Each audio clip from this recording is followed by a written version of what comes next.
quer dizer, eu só por si, eu não me vejo como um exemplo, não é? Porque de facto é uma grande dedicação, é um grande trabalho, tiro muitas horas de mim porque não sou uma profissional da Federação e portanto tenho o meu trabalho no dia a dia e depois tenho a Federação e é preciso gostar mesmo muito, muito, muito, ter um grande amor à Federação e ter uma missão, uma causa pública. E isto de facto é uma causa pública, todos nós que trabalhamos na direção da Federação, a arbitragem, tudo, é amor à camisola, porque é tudo pro bono e agora, eu pergunto-me assim, o que é que move?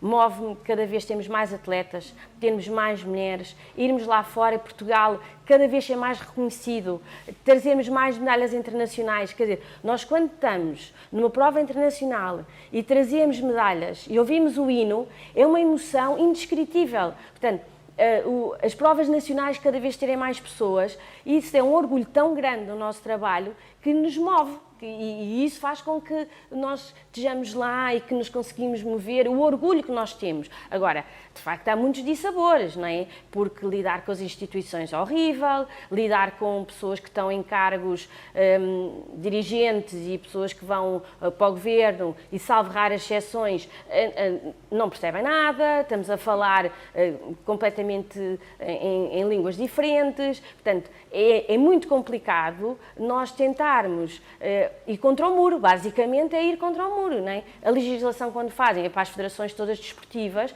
mas as realidades são completamente diferentes, não é? A realidade da Federação de Futebol é completamente diferente de uma federação como a nossa, não é?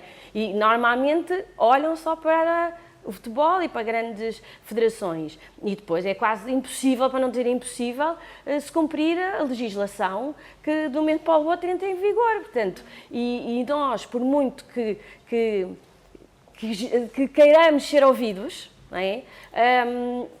Temos sempre ali uma barreira que não se consegue ultrapassar porque somos os pequeninos, não é? E vivemos com muitas dificuldades, mas não deixa de ser por isso que temos desporto, não deixa de ser por isso que não trazemos medalhas e nós, por exemplo, fazemos um trabalho imenso com escolas, com o desporto escolar. Nós temos uma pessoa que só trata com o desporto com os deficientes, uma só que trata com o desporto escolar, que vai a imensas instituições, que há imensos miúdos que vêm, que vê uma referência. Portanto, tudo isso, né, principalmente em bairros desfavorecidos, termos o desporto, é fundamental. Puxar essas pessoas, estes miúdos para o pé de nós, puxar essas crianças para virem fazer desporto, é quase uma bola de neve. Vão fazendo desporto, são melhores alunos, têm uma responsabilidade, têm a disciplina, o não fumarem, enfim, em vez de estarem nos cafés, estarem a fazer desporto, isso é tudo tão bom. E esses miúdos depois quando vão para as provas nacionais e são no fundo uma referência para os outros, portanto, isso é mesmo bom para a nossa sociedade e eu acho que todos os desportos de uma maneira geral são bons para a prática de todas as pessoas, mas a começar pelos jovens e isso faz-nos acreditar que vamos ter pessoas melhores. Agora, é difícil às vezes fazer isso com tantos bloqueios e com tanta falta de apoios que existe da parte do Estado que olha só para 2 ou 3 federações.